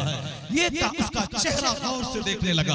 कहा मुबारक तेरे जैसे ईमानदार लोग भी दुनिया में मौजूद हैं, जबकि मैं हफ्ते में एक बार बाग में आता हूँ, तू 24 घंटे बाग में रहता है और डेली तू अंगूर खा भी लेगा और 10 केजी अंगूर बेच भी लेगा और 10 केजी अपने घर में भी भेज देगा। मुझको क्या खबर, ये आज से 1200 साल पहले की बात है। 1200 साल पहले उस वक्त में तो कोई सीसी कैमरा का सोच भी नहीं सकता है। तो ये बता दे मुबारक तुमने ऐसा क्यों नहीं किया? मुबारक बोला मेरे दिल में अल्लाह का डर है, मैं अल्लाह के खौफ से ऐसा नहीं करता हूँ। आप तो छोटा मालिक हैं, मेरा खुदा मेरा सबसे बड़ा मालिक है। जरा जोर से बोलो सुभान अल्लाह, हाथ उठा के बोलो ला इलाहा इल्लल्लाह और जोर से बोलो ला इलाहा इल्लल्लाह। ये जो समाज में छोटे कमीने, डकैत, चोर, शराबी, चोर, गाय चोरी करने वाला, शराब पीने वाला, ये अपनी चचेरी बहन की आबरू लूटने के लिए उनकी गली का चक्कर लगाने वाला, ये जो रेपिस्ट आप पैदा कर रहे हैं, सारा समाज जना से, शराब से, सूद से जो भर गया है, ये हमारी माँ बहनों को जो ग्रुप वाला सूद खाने की आदत लग गई है, ताकि हमें पैसा मिले, अपने पैसे से मैं फ्रिज खरीदूं, अपने पैसे से मैं एसी, अपने पैसे से साफ मैं साफ फला सामान घर में खरीदूं। ये जो चाहत के दिल में पैदा हुई है, सूद का एक टाका कोई खाए उसका इतना खतरनाक गुनाह है कि जैसे वो अपनी माँ से ज़िना करे, इतना खतरनाक गुनाह एक पैसा खाने का। और अगर कोई औरत ऐसा करे, ये बता दे कि वो अपने बाप से मुकाला करेगी, अपने बाप से मुकाला करवाएगी। ये जो हपा सूद का पैसा खाने के लिए, अपने घर को सामान से सजाने के लिए गैरतमंद होगी वह औरत जो करोड़ों के सूद के पैसे पे थूक दे, पेशाब कर दे, पाका ना कर दे। मैं किराए के घर में रह लूंगी मगर मैं अपनी आने वाली नस्लों को डकैत और चोर नहीं बनाऊंगी। जरा देख ले, मुबारक एक अंगूर तक नहीं खाया, मालिक उसका रहता है शहर में, मगर वो अल्लाह से डरता है और कहता है तू छोटा मालिक है इस बाग का, बड़ा मालिक तो मेरा खुदा है जो देख रहा है। मैं उससे डरते हुए तेरे बाग का एक अंगूर आज तक चखा नहीं हूं, क्योंकि आपने रखवाली के लिए रखा है, न कि खाने के लिए। उस बाग का मालिक खड़ा हो गया। मुबारक से कहा मुबारक तुम सच बोलते हो? कहा हाँ हुजूर मैं सच बोल रहा हूँ। कहा मुबारक एक बात मेरे दिल में आ रही, तेरे जैसा ईमानदार और ऑनेस्ट कहाँ मिलेगा, इसलिए अब मैं ये तजवीज मेरे दिमाग में आ रही है। मोबाइल खोले दो। अच्छा, जिसका मोबाइल खोलेगा कोई ऐलान यहाँ से नहीं होगा। मोबाइल हाथ में लेके तू घूमेगा बाजार में, जहां 50 तरह के लोग आए हैं और यहाँ से ऐलान करवाएगा, 1000 भी मोबाइल चोरी हो जाए यहाँ से ऐलान नहीं करवाने का। तू मोबाइल लेके आया, तुमको मोबाइल लेके मस्जिद जा रहा है, मोबाइल लेके जलसे में आ रहा है, जब लाया है तो हिफाजत से रख, और चोरी हो जाए तो चुपचाप ऐलान 1 लाख बार करूंगा, कोई देने वाला नहीं है तुम्हारे मोबाइल को। जैसे तुम शरीर वैसे मोबाइल का चोरी करने वाला शरीर, एक ही समाज के तुम हो। इस समाज में कोई बगदाद का वली नहीं आया है कि ऐलान सुनेगा और आने के बाद उसको तेरा मोबाइल दे देगा। जिस समाज का तुम है लुच्चा लफंगा, मोबाइल में गंदी फिल्में देखने वाला, उस समाज का चोरी करने वाला भी तेरे से बड़ा लुच्चा और लफंगा है। वरना जलसे में आके मोबाइल लेके घूम रहा है, दूसरों की बहू बेटी का चेहरा देख रहा है, कोई ऐलान हाथ से नहीं होगा। अब जरा गौर से तुम सुन ले, वो शख्स बोला मुबारक क्या तेरी शादी हो गई है, क्या तेरी शादी हो गई है? कहा मेरी शादी नहीं हुई है, मैं तो गरीब आदमी हूँ, मैं नौकरी कर रहा हूँ, मुझको कौन अपनी बेटी देगा? मेरे जैसे गरीब आदमी को नौकरी करने वाले को कौन बेटी देगा? उस बाग का मालिक अरबों में खेलने वाला वो कहता है मुबारक अगर मैं अपनी बेटी तेरे निकाह में दे दूं, क्या बात, जरा जोर से बोलो सुभान अल्लाह, हाथ उठा के बोलो ला इलाहा इल्लल्लाह। बाग के अरबपति मालिक ने बोला अगर मैं अपनी बेटी तेरे निकाह में दे दूं तो वो बंदा मेरी तरह नहीं था। हाँ हुजूर कैसे दीजिएगा, आप तो अरबपति हैं, आपका तो बाग का मालिक है, हम तो गरीब आदमी हैं, आप कैसे दीजिएगा, हुजूर आपका बड़ापन है। ये नहीं, हम लोग गिगियाने वाली पार्टी नहीं। मौलाना आए, मौलाना का हाथ चूमो, अपने हाथ सर पे रखो तो दुआ मिलेगी। मैं कोई होंडा, कोई चोर, कोई डकैत, कोई शराबी, कोई झूठ बोलने वाला नेता आ जाए, उसके पीछे मारे फिर रहा है, उसके पीछे मारे फिर रहा है, उसका जहां झूठे का कदम पड़ेगा जमीन लाना बरसाएगी। अगर एक मौलाना का कदम तेरे घर में पड़ गया, जो कुरान पढ़ेगा, हदीस पढ़ेगा, दरूद पढ़ेगा, वो जमीन बरसों तक मुस्कुराती रहेगी। इसलिए आलिमों नेक लोगों का हाथ अपने सर पे लेके आशीर्वाद ले, उनकी खिदमत कर। चोर डकैत के पीछे दौड़ने से कुछ नहीं मिलेगा। आलिमों की खिदमत कर, आलिमों के पास रह, उनका चेहरा देख, उनसे आदेश ले, उनसे बरकतें हासिल कर। एक अरबपति हिंदू अपने पंडित का हाथ अपने सर पे रख के आशीर्वाद लेता है और तुम अपने मौलवी की 24 घंटे गिबत करता रहता है। ये मौलवी ऐसा, वो मौलाना ऐसा, ये मस्जिद के इमाम तो हरामखोर, ये मदरसे का नाजिम तो हरामखोर, ये मौलाना हरामखोर, वो फला हरामखोर। ये कौन सी बात है? एक हिंदू से मैंने आज 54 साल की उम्र में 4 साल मेहनत कर दूं, 50 साल से मैं हिंदुओं के समाज को देखता हूं, एक हिंदू नहीं मिला जो किसी पंडित के खिलाफ गिबत की पोटली लेके बैठा हो। लेकिन एक मुसलमान को आए दिन रोजाना देखता हो, मस्जिद में फजर की नमाज पढ़ी और उसके बाद आके इमाम की गिबत की पोटली खोल के बैठा। ये इमाम ऐसा, वो मौलाना ऐसा, ये भी ऐसा। जलसा कराने से क्या होगा? इन नजराना मौलाना लोग लेके चला जाएगा। ये बच्चे की शादी में डीजे में 1 लाख खर्चा करने वाला मौलाना के 10,000 लिफाफ पे उसकी नजर रहती है। या चोर और डकैत, ये हराम रास्ते में पैसा खर्चा करने वाला, ये डीजे बजाना हराम है, ये ढोल बजाना हराम है, ये बिंजू बजाना हराम है, ये साहब बिंजू बजाना, डीजे बजाना हराम है। तो हराम के पीछे 1 लाख खर्चा किया, वहां कोई नहीं बोला तेरी शादी में नहीं जाऊंगा।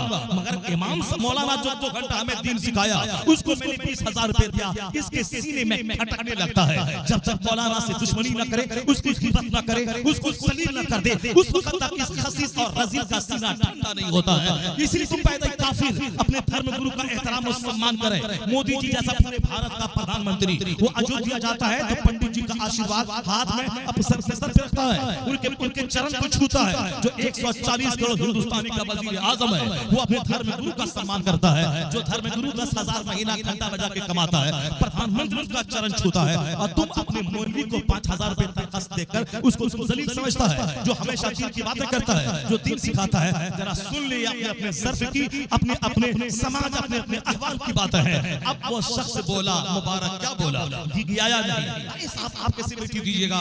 नहीं, मुबारक क्या बोला? जरा गौर से सुनना। मुबारक कहता हाँ, ईसाई शादी ब्याह में लड़की का हुस्न देखते हैं, क्रिश्चियन शादी ब्याह में लड़की की खूबसूरती देखते हैं, और यहूदी शादी ब्याह में माल देखता है।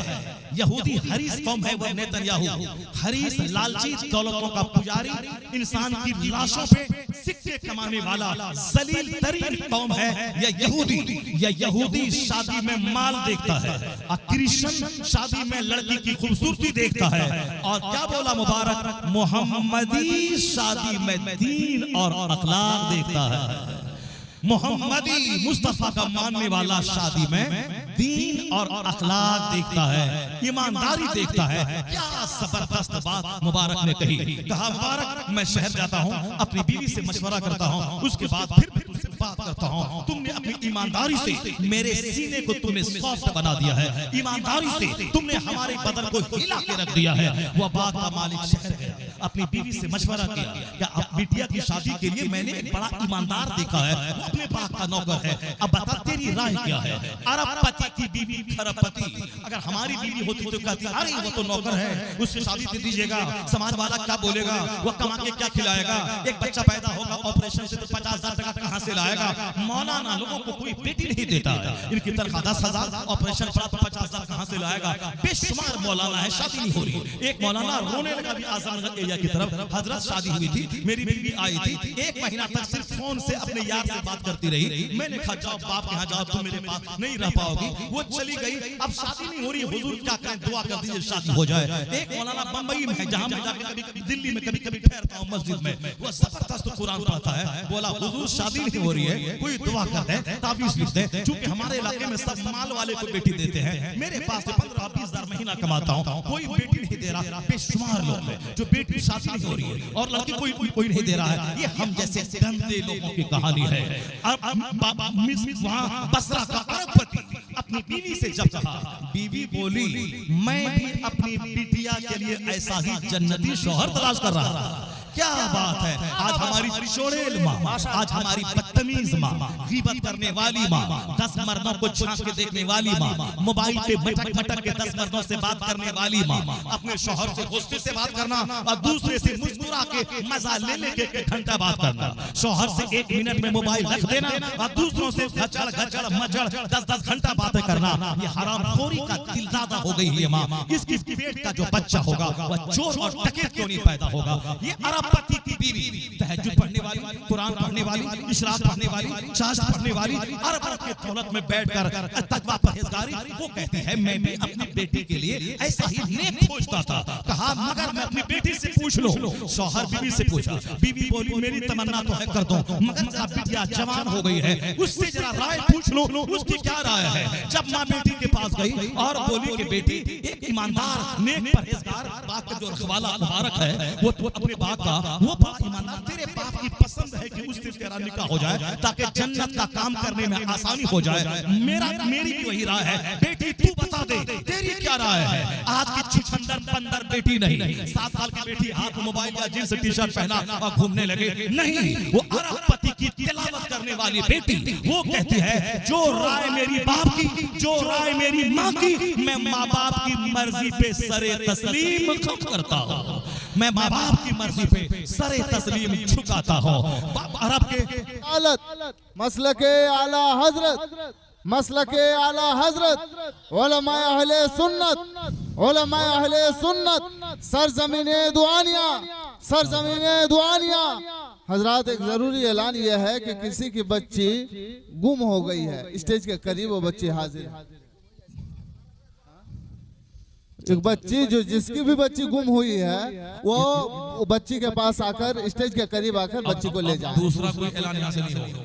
वहाँ एक और जलसे का दफ्तर रखो अलग, वहाँ पे जहाँ कोई गुमशुदा माल, गुमशुदा मोबाइल और गुमशुदा आदमी की तलाश होगी। जरा गौर से सुनो, बस ये आखिरी बात के बाद मैं अब जा रहा हूँ यहाँ से, अब हमारी तकरीर पूरी हो गई। जरा गौर से सुनो, अब क्या है कि बीवी की राय मालूम हो गई, बेटी की राय मालूम हो गई। अब शहर के बड़े बड़े अरबपति रिश्तेदारों से पूछना, मैंने अपनी बेटी की शादी एक हाफिज कारी मौलाना ग्रेजुएट जो अबू ज़हबी दुबई में काम करता है, 3 लाख मुबेस महीना कमाता है, मैंने अपने रिश्तेदारों को बुला के पूछा कि बिटिया की शादी मेरी बेटी मौलाना है इससे करना चाहता हूँ। कोई बोला अरे अरे उस गांव में अच्छे लोग नहीं है, अरे अरे वो लड़का ऐसा है, अरे अरे वो ऐसा है। कोई नहीं बोला कि आलिम है, हाफिज है, कारी है, मौलाना है, अच्छी कमाई करता है, ग्रेजुएट है, कोई नहीं बोला। तो अब उसके बाद क्या हुआ, फिर क्या हुआ, बोला कि सारे उनके रिश्तेदारों ने कहा कि बिल्कुल सही, ईमानदार नेक परहेजगार शौहर है, करा देनी चाहिए, हम लोग शरीक हो जाएंगे। मुबारक को खबर दी गई, मुबारक को बुलाया गया। शहर के तमाम मालदार, सारे मालदार, दरूद पढ़ने वाला, कलमा पढ़ने वाला, अरबों कब की तो मिल्कियत है, मगर तहज्जुद इशराक पढ़ने वाला, औरत लाजवाब, लड़की लाजवाब, बाप लाजवाब, रिश्तेदार लाजवाब। लाजवाब मुबारक को बुलाया गया और उतने सारे बड़े बड़े अरबपतियों के बीच में अपनी बेटी का निकाह अपने नेक वक्त नौकर के साथ करवा दिया। मालूम है जब लड़के का तकवा देखकर निकाह किया गया तो उसका नाम था मुबारक। अगर तुम जलसा गौर से सुनता है और तुम्हारे बाल बच्चे मदरसे में पढ़ते हैं और तकरीर पे नजर रहती है, सुना होगा अब्दुल्ला इब्ने मुबारक नाम का एक मुहद्दिस कबीर है इस्लामी हिस्ट्री में, जो दुनिया के 10 बड़े मुहद्दिसीन में एक नाम अब्दुल्ला इब्ने मुबारक का, जो आलिम और वली और कुतुब सारे एजाज़ात उसके पास है। ये मुबारक की शादी जो गुलाम था एक बाप का, ईमानदार और अरबपति की बेटी से निकाह हुआ जो तहज्जुद गुजार थी, या दोनों लड़की के मिलन से जो बच्चा पैदा हुआ उसी को दुनिया अब्दुल्ला इब्ने मुबारक के नाम से जानती है। जब माँ लाजवाब हो, जब बाप लाजवाब हो तो बेटा का लाजवाब होना तय है। तुमने सुना होगा एक लड़की जो ज़बान में खता नहीं की, आंख में खता नहीं की, हाथ में खता नहीं की, पेट में हराम कज़ा नहीं की, और एक नौजवान जो दिन रात भर सजदा और दिन में जिहाद, वो जब दोनों आपस में निकाह की बंदिश में बंधे तो अल्लाह रब्बुल इज्जत ने उस दोनों जोड़े से जो औलाद दी है वही बच्चा क़यामत तक के वलियों का सरदार बड़े पीर रोशन ज़मीर अब्दुल कादिर जिलानी की सूरत में पैदा होता है। जब बाप होता है लुच्चा, जब बाप होता है गुटखाखोर, जब बाप होता है मोबाइल चोर, जब माँ होती है 10 मर्दों को सूंघने वाली, उसका बच्चा चोर, डकैत, लुच्चा, लफंगा, बंदर पैदा होता है। जब माँ हो नेक परहेजगार, नेकी का मुजस्समा गौसे पाक की माँ की तरह, और जब बाप हो गौसे पाक के बाप की तरह रात भर सजदा और दिन में जिहाद और हराम पेट में नहीं दाखिल करने वाला, तब बेटा वक्त का कुतुब होता है, अब्दाल होता है। ताजुल शरिया की माँ अपना सारा जेवर बेचकर मदरसा के टीचर की तनख्वाह का इंतजाम करने वाली, उनका बाप 1 लाख मुरीद है मगर हाथ नहीं फैलाने वाला। उसको का जो बच्चा पैदा हुआ 10 करोड़ मुरीदों का मुर्शिद अख्तर रजा खां अज़हरी पैदा हुआ, ताजुल शरिया पैदा हुआ। जमीन का असर, क्लाइमेट का असर, फजा का असर, एटमॉस्फेयर का असर, जगह का असर, माँ का असर, बाप का असर। माँ जमीन है, बाप बीज डालने वाला है, बीज नकारा तो फसल जली हुई, जमीन सड़ी हुई तो फसल सड़ी हुई। अल्लाह तबारक व तआला मेरी माँ बहन को नेक बनाए, उसे मुत्तकी परहेजगार बनाए, हमारे नौजवानों की निगाहों में अल्लाह हया डाल दे, इन बुजुर्गान दिन की जिंदगी से रोशनी हासिल करने की तौफीक अता फरमाए। जरा जोर से बोलो आमीन। अल्लाह तबारक व तआला इस जलसे को कबूल फरमाए, इस जलसे की बरकतें अता फरमाए। यह जलसा तामीर मस्जिद के सिलसिले में मुनक़िद हुआ है, मदरसा अशरफिया रज़विया भी है। इतना बड़ा जलसा बहुत दिनों के बाद इस इलाके में देखने को मिला है। ये रूहानी खुराक घंटा 1.5 घंटा आपने खा लिया, आपने आपके कान ने नेकी कर ली, आपकी आंखों ने नेकी कर ली, आपका सीना नेकी कर चुका है। अब एक माली नेकी कीजिए। जब बस सिलसिले तामीर मस्जिद जलसा हुआ है, मैं एक शख्स चाहता हूं इतना बड़ा मजमा में वो हमें 5000 रुपए का छोटा तोहफा सरकार गौसे पाक के लिए, गरीब नवाज के लिए, आला हज़रत फाज़िल बरेलवी की रूह को सवाब पहुंचाने के लिए 5000 रुपए का एक छोटा सा नजराना मैं इतने बड़े मजमे से डिमांड कर रहा हूँ। 5000 रुपए का छोटा सा तोहफा लेके आए और मस्जिद की तामीर में भागीदारी ले ले। और देखिए अभी मदरसा के लिए अभी देख ले कि सरकार गौसे पाक की मदद कैसे पहुंचेगी, गरीब नवाज की निगाह अता कैसे आपके लिए हो जाएगी, किस तरह मुश्किलात आपकी आसान हो जाएगी। एक बंदा इतने बड़े मजमे में चाहिए जो 5000 रुपए की खैरात मदरसा अशरफिया रज़विया के लिए वो दे दे, तो मेरा कलेजा ठंडा हो जाएगा। जो मैंने तारीफ की उत्तर प्रदेश के ड्राइवर की, फिर मैं तारीफ करूंगा बिहार और पूर्णिया के इस इलाके की। मैंने 5000 मांगा, 10 आदमी 5-5 लेके आ गए। पहला आदमी आ जाए इन बुजुर्गों के फैजान से मालामाल होने के लिए, पहला आदमी आ जाए जो गौसे पाक का फैजान लेने के लिए 5000 रुपए से मदरसे की तामीर, मदरसे में हिस्सा ले। गुलाम रसूल साहब ने 5000, माशाअल्लाह गुलाम रसूल भाई 5000 रुपए से मदरसा अशरफिया रज़विया की तामीर में हिस्सा लिया। अल्लाह जज़ाए खैर अता फरमाए। नारे तकबीर, नारे रिसालत। ये कौन है? ये कौन साहब है? मुखिया हबीब भाई छतिया। इन्होंने 5000 रुपए से मदरसा अशरफिया और रज़विया की, माशाअल्लाह क्या बात है, जबरदस्त उन्होंने इस मदरसे का तामुल किया। अल्लाह उनके माल में बरकत दे, अल्लाह उनकी औलाद में बरकत दे, अल्लाह उन्हें सेहत और तंदुरुस्ती अता फरमाए, अल्लाह खतरनाक बीमारी से उसको बचाए। नारे तकबीर, नारे रिसालत। दूसरा कोई आदमी हो जो हमारे भाई का साथी बन जाए। दूसरा हमारे किसने कहा? गुलाम रसूल भाई, गुलाम रसूल साहब ने 5000 रुपए से मदरसे का ताउन किया। तीसरा मेरा भाई चाहिए, कोई कादरी भाई आ जाए, कोई चिश्ती भाई आ जाए जो अपने शेख गौसे आज़म रज़ियल्लाहु ताला अन्हु के फैजान को पाने के लिए 5000 रुपए लेके इस छोटे से मदरसे की मैं जब आया, मैं देख के दंग रह गया। माशाअल्लाह छत पड़ी हुई है, बरामदा वसी कुशादा है और मदरसा है। अब इसमें मजीद निखार और तरक्की के लिए सरमाए की जरूरत है। जो बच्चे को पढ़ाते हैं उसकी तनख्वाह के लिए सरमाए की जरूरत है। जहां पढ़ाया जाता है उस बिल्डिंग की तामीर के लिए सरमाए की जरूरत है। जो बच्चे पढ़ते हैं उसकी खुराक के लिए सरमाए की जरूरत है। मदरसे में मरते दम तक चंदा से काम चलता रहेगा। वो पुराने जमाने में 100-100 एकड़ जमीन लोग मदरसे में डोनेट करते थे, उसी जमीन की आमदनी से मदरसा चलता था। लेकिन अब तो एक धूर जमीन कोई देने वाला नहीं है, तो अब मदरसा कैसे चलेगा? ऐसे वक्त में ज़कात का कानून है, फितरा का कानून है, शर्म कुर्बानी का कानून है। जमीन से जो फसल पैदा होती है उसका 10वां हिस्सा या 20वां हिस्सा निस्फ उश्र और उश्र निकालने का कानून है। उससे मदरसा क़यामत तक चलता रहेगा। तीसरा बंदा चाहिए जो 5000 रुपए लेकर मदरसा की मदद करे, मौलाना साहब का ताउन करे, इनके हाथ इनके बाजू को मजबूत करे ताकि मौलाना नर्वस न हो जाए। आपका ताउन मिलेगा, इनका हौसला रहेगा, फिर ये मदरसा एक जबरदस्त तालीमी मरकज में तब्दील हो जाएगा।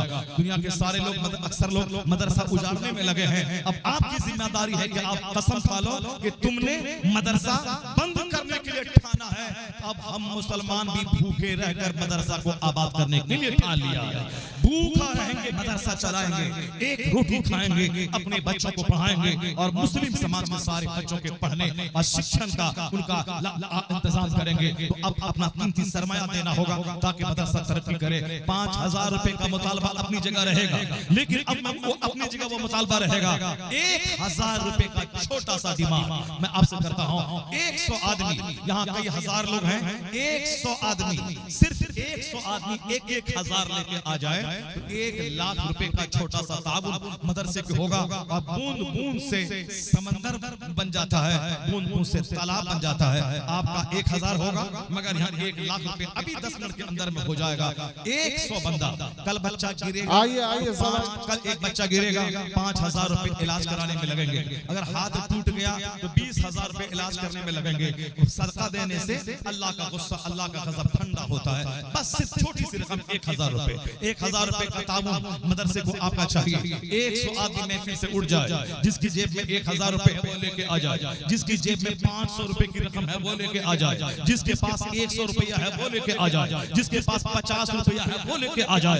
एक बंदा बैठा नहीं रहे, सारे लोग अपनी जगह से उठ जाए, 50 रुपए लेके आ जाए, 100 रुपए लेके आ जाए, 500 रुपए लेके आ जाए, 5000 रुपए लेके आ जाए। अभी समझ में कि बगदाद से सीधा कनेक्शन इस जलसे को हो जाएगा। सरकार गौसे आज़म का फैजान होगा, आपका घर माला माल होगा, आपकी औलाद माला माल होगी, आपकी नस्लें माला माल होंगी, आपके बाल बच्चे माला माल होंगे। 100 रुपए लेकर, 50 रुपए लेकर, 500 रुपए लेकर, 1000 रुपए लेके आ जाए सारे लोग और देख ले कि कादरी फैजान कैसे होता है, सेहत कैसे मिलती है, घर में बरकत कैसे होती है, बच्चों में हया कैसे आता है, माँ बाप को अच्छी सेहत कैसे मिलती है। कोई बंदा बैठा ना रहे, अल्लाह देख रहा है कौन कितना दे रहा है। नाम की भूख नहीं रखा है, अल्लाह देख रहा है कौन 1000 दे रहा है, कौन 500 दे रहा है, कौन 2000 दे रहा है। अल्लाह तबारक तआला देख रहा है, इसलिए सारे लोग आ जाए, एक बंदा बैठा ना रहे। बिल्कुल तूफान बनकर, आंधी बनकर, सैलाब बनकर सारे लोग स्टेज पे आ जाए। जिसके पास जितना है सब दे दे। 500 रुपए, 1000 रुपए, 5000 रुपए, 11000 रुपए, 50 रुपए,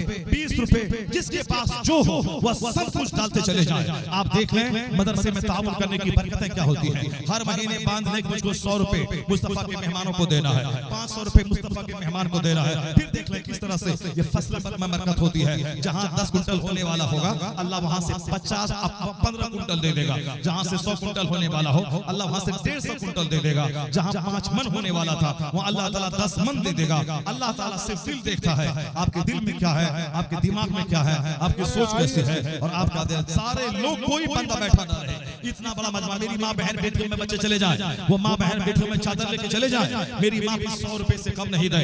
मर्दों से ज्यादा भी मेरी माँ बहन बेटियों की तादाद है। मेरी माँ बहन बेटियां मर्दों के मुकाबले में ज्यादा खैरात करती है। वो अपने नाक के जेवर तक दे देती है, वो अपने पाँव का पाजेब तक दे देती है, वो अपने नाक के फूल तक दे देती है, वो अपने काल के फूल तक दे देती है। मैं अपनी सारी माँ बहन बेटियों से कहता हूँ, ये जलसा हो गया, रूहानी खुराक आपने सुन ली। अभी मेरे बाद एक बड़े खतीब आने वाले हैं, गुलाम रब्बानी साहब नश्तर, उनकी तकरीर आप सुनेंगे। जबरदस्त नात खानी होगी और सारा प्रोग्राम चलता रहेगा। मगर अभी थोड़ा सा काम हो जाए मदरसे की तामीर और तरक्की के लिए, मदरसे की भलाई के लिए। अगर हाँ बोल दिया मैंने, मौलाना ब्रह्मन साहब आ गए, हाँ स्टेज पे आ गए, हाँ बस वो स्टेज पर आने ही वाले हैं, उनका खिताब होने ही वाला है। बस एक जबरदस्त तकरीर होने वाली, आप सब सुनेंगे। मेरी माँ बहन बेटियां हुआ जो लोग यहाँ से गए हैं आपके बीच में, उनको आप दें 100 रुपए दें, 500 रुपए दें, 5000 रुपए दें। अगर नहीं है तो नाक के जेवर, अपने पाँव के पास है, अपने हाथ का कंगन, कुछ भी दे दें, ताकि दर्स का है रसूल में जब गरीबों मिस्किनों मुसलमानों के बच्चे पढ़ेंगे, उसकी दुआएं आपके साथ होंगी, आपको सेहत मिलेगी, आपको खतरनाक बीमारी से निजात और रिहाई मिलेगी। कोई औरत खाली नहीं, सब ने 50 रुपए, 100 रुपए, 500 रुपए, 1000 रुपए, सारे लोग गए। और जितने मर्द यहाँ से लेके वहां तक हजारों की तादाद में है। अगर 100 आदमी 1000 लेके आ जाते थे 1 लाख जमा हो जाता। मगर अगर 100 रुपए लेकर के भी 1000 आदमी आ जाए तो भी 1 लाख रुपए हो जाएगा, 10,000 रुपए हो जाएगा। मगर सारे लोग तो आ जाए, जिसने जितना दिया सबके लिए मैं दुआ करता हूँ कि अल्लाह तबारक व तआला आपके कारोबार में बरकतें अता फरमाए, अल्लाह आपको सेहत तंदुरुस्ती अता फरमाए, आपकी औलाद को अल्लाह लंबी उम्र अता फरमाए, आपको खतरनाक हादसों से अल्लाह बचाए, अल्लाह आपके खेत में, खलियान में, दुकान में बरकतें अता फरमाए। आमीन व आखिर दावाना अनिल हम्दुलिल्लाहि रब्बिल आलमीन। अस्सलामु अलैकुम व रहमतुल्लाहि व बरकातुहू।